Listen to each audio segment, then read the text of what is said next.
Hello tanks and tankettes, welcome to a video about the Pz.II, which is going to feature absolutely no Pz.II gameplay footage whatsoever, because it's terrible. I did try playing it a couple of times, but I don't think I got in quite fast enough. There were a couple of battles that had like 4 or 5 per team, but to get the real Steel Clubby gloriousness, you actually have to have teams where it's like 10, 11, 12 on each side. I think I missed the boat on that one because I wasn't actually able to play on Christmas Day. Now you might be thinking, why am I doing this video? Didn't Jingles already do this video? Well, I wanted to mention one or two things that Jingles didn't mention, and I also have selected a replay for you, which is actually not my replay, it's from somebody with a connection to Jingles of sorts. So I thought it might be interesting to put this video up anyway, and you can enjoy all over again the sight of just how useless this tank is. Now, the reason it's so useless is that, for one thing, it's very lightly armoured, and okay, it's a tier 2 tank, that's fine. Most of them have got rubbish armour. But it has AP shells with an average pen of 23 and a maximum penetration value, that the max penetration roll is 29. So anything with 30 armour or above is utterly immune to those shells. It does, however, also get premium shells with an average pen of, what is it, 40 something. It'll say on the gun, 46. So it at least gets premium. If you really want to spam premium shells in your tier 2 gift tank, you can. That would make it marginally less useless. But on the other hand, it's a tier 2 gift tank. Why would you be spamming premium shells? It doesn't make extra credits. It's a gift tank. Now, we've been here before. In 2013, both of the Wargaming gift tanks were utterly, totally useless. They both were released with guns with an average of 23 pen. And, crucially, neither of them had premium ammo, so that's all you had. Yeah.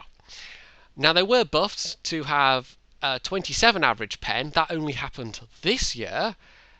And subsequently, they are now at least sort of vaguely approaching okay, but they're still not particularly great. They've both got much bigger clips and much more ammo than the Pz.II though. So 180, you can and will run out with that. In fact, one of the replays I watched, I was submitted several replays, and I selected the one I did for mostly the amount of damage bounced in a tier 2 tank. It's just quite hilarious. But one of the players in one of the other battles I was watching complained that they'd run out of ammo in this thing, basically, because it doesn't have that much ammo. It gets through it quite quickly, so it's just useless, basically. And it's fine if you've got a free account, or even if you don't have a non-premium account, you don't have any premium tanks, you can just sell it and it's a free garage slot, and that's fine, that's quite nice. But the fact is, Wargaming, who are palpably, they've explicitly said that they are worried about client bloat, and that they downgraded what they were going to do with HD textures, specifically to try and reduce the amount of data that people would have to download every patch, or even when they're downloading the game for the first time. Yet they're including these utterly useless gift tanks in the data files twice a year. And yeah, I don't know why. They're worried about client bloat, and yet they're putting out these tanks that nobody's actually going to play. Now, there is actually one exception. The 2014 birthday gift tank was actually all right. It's got a fairly reasonable gun for a tier 2. 40 average pen, 59 average AP, premium AP pen. I actually did put up a replay of this thing where I managed to out-seal club an FCM 36. So you were never going to have replays where lots of people were driving this and somebody was driving around in a micro mouse or an H35 or a T18 and just going troll. Just wasn't going to happen, not with 40 average pen. So this is actually a fairly reasonable little tank. But they've gone back to... Yeah, I don't know. Maybe their justification is that it gets premium ammo, so therefore it's fine that it's got utterly terrible AP penetration.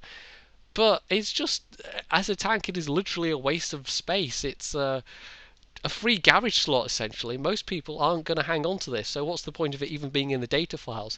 Why don't Wargaming, instead of... either give us better tanks, like the Type 97, or else don't even bother giving us such terrible tanks. Just give us a free garage slot at Christmas or something. I don't know.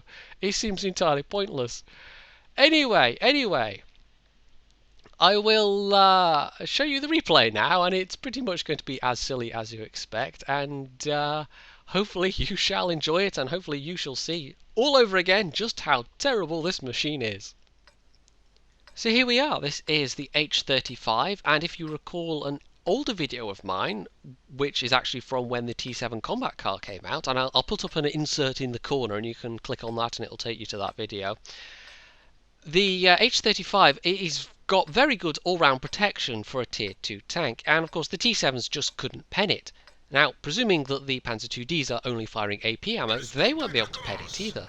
It's not all Pz.II.Ds on the enemy team. There are a couple of things that could hurt him. There's also an H35, the M2 maybe depending on the gun, the Hago depending on the gun, the Cruiser 3 definitely if he's got the 2-pounder. That's a wicked nasty little gun at Tier 2.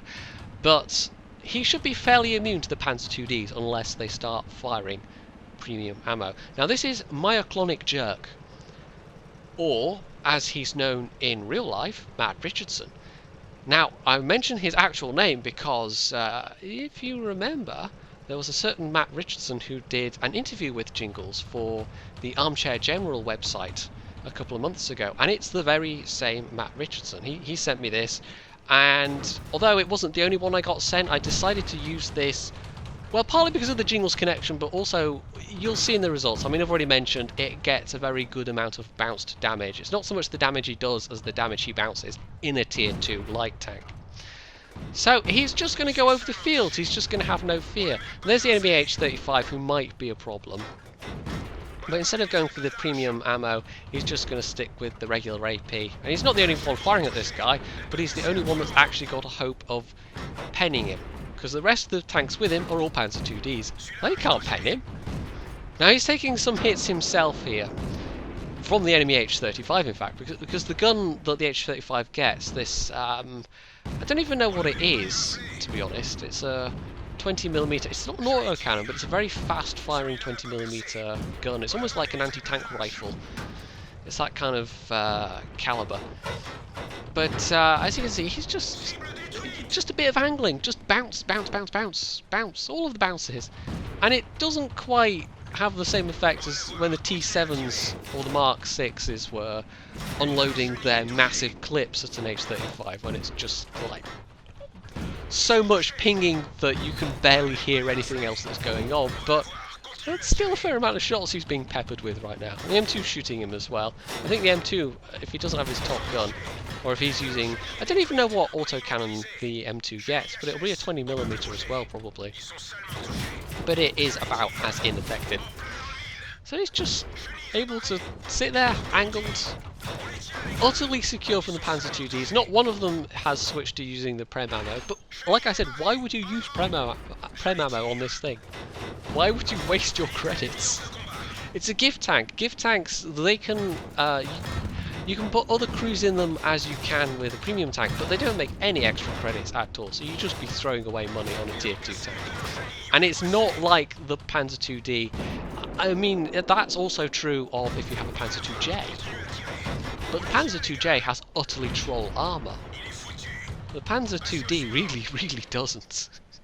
In fact, the lower front plate and the strip of the where the driver ports are, that strip of armour, they're both 30mm strips. If you only fired there, you know, if you had two Pz.II.Ds facing each other, only firing each other's lower front plates, they couldn't pen each other.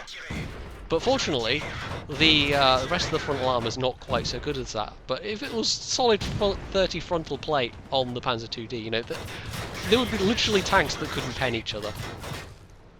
So he's taking a little bit of damage here. The Pz.II shot him once. And there's also a cruiser still alive somewhere. The M2 is clearly not a threat. But he's just able to sit there and just fire at his leisure. And there's the Pz.II actually going for one of the Pz.II.Ds. He's going to turn his attention to him.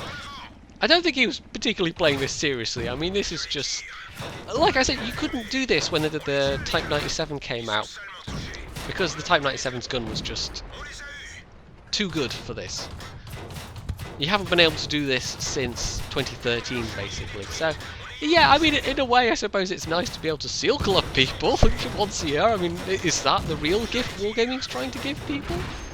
That they put in a tank so terrible that you can just go in an H35 or a T18 or a Micro Mouse and just troll all of the things? I don't know. Anyway, the cruiser's shot him. That's a bit of a threat. He's going to have to be wary of that guy because he doesn't have that many hit points left now. And this thing doesn't get that many hit points, but it doesn't need that many hit points. It's actually got fairly good armour. Also, hello, Derpy Replay. Yeah, they really haven't fixed the replay derps of 9.4, have they? No, still just as bad. So, the enemy team's down to the last Pz.II.